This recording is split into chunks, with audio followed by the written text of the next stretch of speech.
Goeiemôre, dit is Woensdag die 17de Junie. Vanoggend lees ons saam Genesis 21, hier vanaf vers 8 en 10. Die kind het groot geword en die dag toe hy gespeen is, het Abraham 'n groot fees gehou.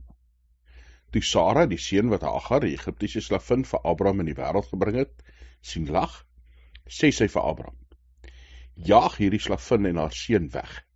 Die seun van hierdie slavin mag nie saam met my seun Isak erf nie." Sara was baie ongelukkig oor sy nie kind gehad het nie. Die Here het 'n belofte gegee van hulle sal 'n groot nageslag hê. Sy en Abraham maak toe die plan. Hy moet by 'n slavin gaan slaap en daar is toe 'n seun gebore, Ismael. En dan is Sarai ongelukkig. Dan blameer sy vir Abraham oor hierdie slavin nou nie meer vir haar so baie hoog ag nie. Dan kry sy uiteindelik 'n eie seun, Isak. Maar dis nie die einde van die probleme nie. Sara wil vir Hagar en vir Ismael weg hê. En sy sê dan ook vir Abraham: "Jaag hierdie slavin en haar seun weg. Haar seun mag nie saam met Isak erf nie."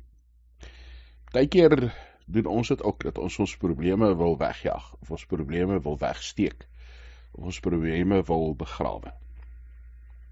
Ons moet maar verantwoordelikheid vat vir dit wat ons doen, vir dit wat ons in die lewe dalk partykeer foute maak, en wat dit uiteindelik gevolge het vir ons. Dit help nie dat ons net alles wegjaag en weggooi nie. Verder gaan ons sien dat God ook hierdie fout van Abraham en van Sara gebruik tot goed vir mense. Dankie Hemelse Vader dat ons weet, U vergewe ons. Here, ons maak baie keer foute.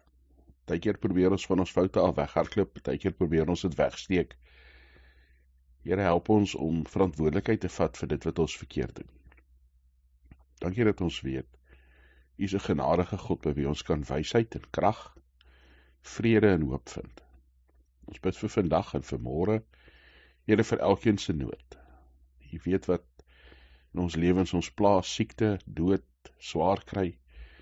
Here, die ekonomie wat druk, dalk vrees vir oorloë, verhoudinge wat nie goed is nie en gebroke is. Here, ons is in U hande.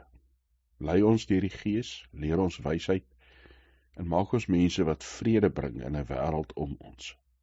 Ons bid dit in Jesus Christus se naam. Amen.